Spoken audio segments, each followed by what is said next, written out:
Success is something that we all are striving to achieve. It's something that we all aim to accomplish.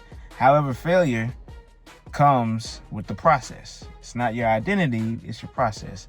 Have you ever been in a situation where you were fighting to accomplish something, or you had it written down on your goals or whatever to do, and then you find yourself not accomplishing that thing, or maybe the timeline you thought you would accomplish it is not meeting your expectations? Well, you're not alone, and there is actually an answer to the questions that you seek. The questions of, how do I get this done? The question of, how did they accomplish it but I didn't? See, success leaves clues, and it doesn't leave you hanging by a thread like some people, including me at times, have thought that it has. You see people doing things that you want to do, but it looks either impossible or improbable. Well, if you just pay attention, you'll see that all the answers you search for are not far away or right in front of your face the entire time. Welcome back to Brink. I am Jonathan Thomas. I'm your host here today, and we're going to be talking about success leaving clues. As you can tell, the scenery is a little different today, but I still wanted to make the time to make this video and really tell you what was on my heart today. As we continue this journey, not perfection, but progress and building towards whatever version of success that we have deemed successful, I want to share with y'all a quick story. But before I do that, when we're talking about successful people, they leave clues. Now, and there's different ways that those clues are shared with us. For one, I in my experience, success is either delivered secondhand or firsthand. Secondhand is something that would come to you through someone else's actions. More so of a do as I say and do, but you don't have direct contact with that person. People like Kobe Bryant, the famous basketball player, rest in peace. Michael Jordan. No more need be said there. Just talking about some of the icons that we have. Serena Williams, Wayne Gretzky in hockey. The list goes on and on. These people have exemplified a level of greatness that we can take lessons from. Kobe and his maniacal work ethic, that is something that was trademarked, the Mamba mentality. We see how he pushes through and accomplishes things and has this never quit, never say die attitude. When you look at MJ or Michael Jordan, his competitive nature, but also his attention to detail. Tom Brady, quarterback in football, Hall of Famer, to be one day. He didn't always have the upper hand when it came to the physical tools. He wasn't super fast. He wasn't super tall, didn't throw the hardest passes. However, his attention to detail allowed him to be prepared for every situation, much like Peyton Manning. These are secondhand examples that we are able to look at and apply to our lives. We not able to, call them up on the phone, but we see the different interviews. We see how they go about their business and accomplishing uncommon things in their fields. We can glean a lot from that just by paying attention and seeking out information from those people. So success from the second hand looks like that. Now, from the first hand, that's when you have a direct mentor, someone in your family, someone in your company, in your business. Now, I have a great example of that. That in my life, I met a great failure or missed expectation that then reset my whole mindset. And it is a big part of who I am and how I operate today. You see, I always wanted to go to college. That was my dream. My dream was to go to college.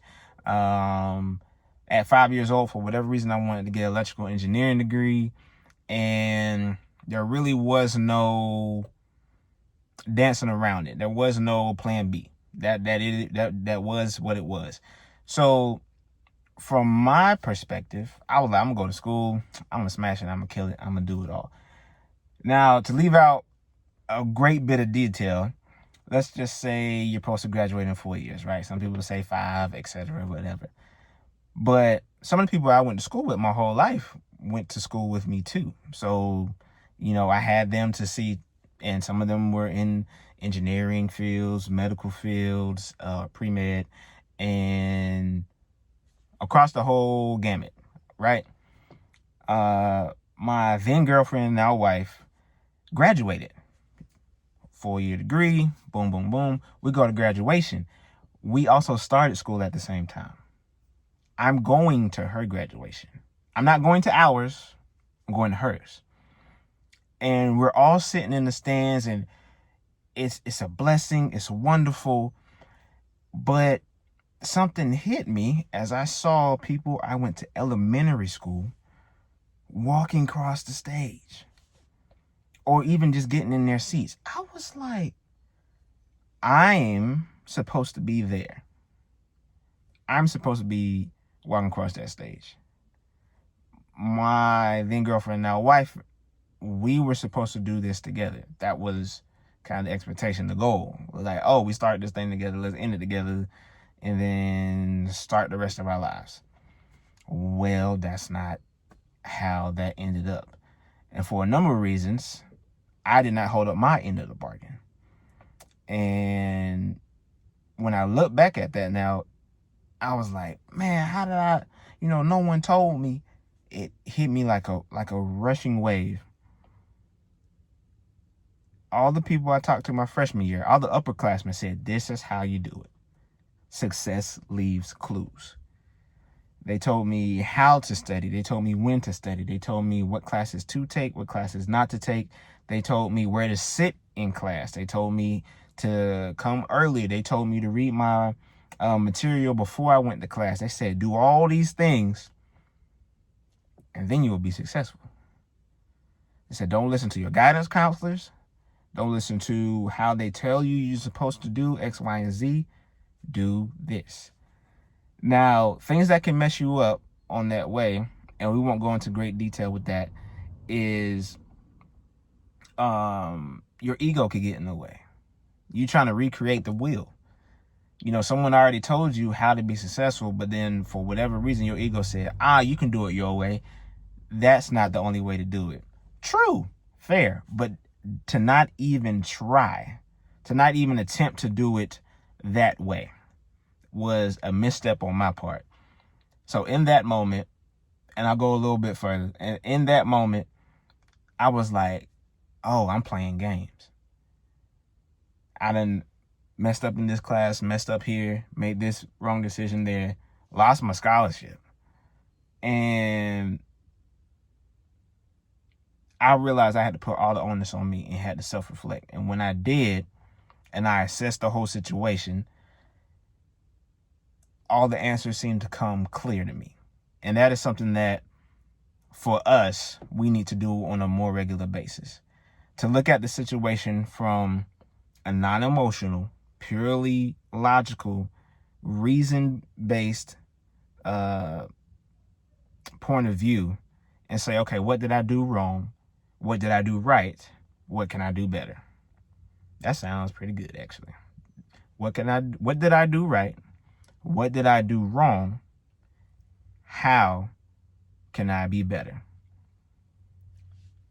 That is the formula right there. It always is, and it always will be. Because at the end of the day, you didn't do everything wrong. Otherwise, you still wouldn't be in that position that you were in. However, you did do something wrong. Catalog both of those things, and then build from there to be the better version of ourselves that we want to be. Now, without going into too much more detail, I will share this with you. I ended up having my most successful semesters in college after that, because I applied the knowledge. It's not enough to just hear it. It's not enough to just receive it.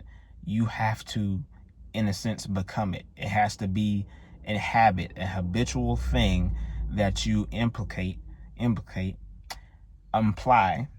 Boys tripping up on words. That you apply, that you applicate to your life, that you applicate to whatever goals that you want to accomplish. And across the board, it'll be a formula that you can always lean on and go back to. In a later video, I'm going to love to step through this even further, but I want to let you know that success leaves clues. Whether it's secondhand through a great in their field, whether that be in the industry, in sport, what have you, or whether it be through a mentor that you have direct contact with, that you can always call. People say, oh, hey, call me, hit me up. But then when we go through troubles, we try to go through them ourselves. My challenge to you is twofold. Number one, in whatever field or arena that you're trying to be successful, find a mentor. You can find one virtually by finding them online and doing it that way, and then glean from them as much as you can. And not only inundate yourself with information, find practical principles that you will apply today.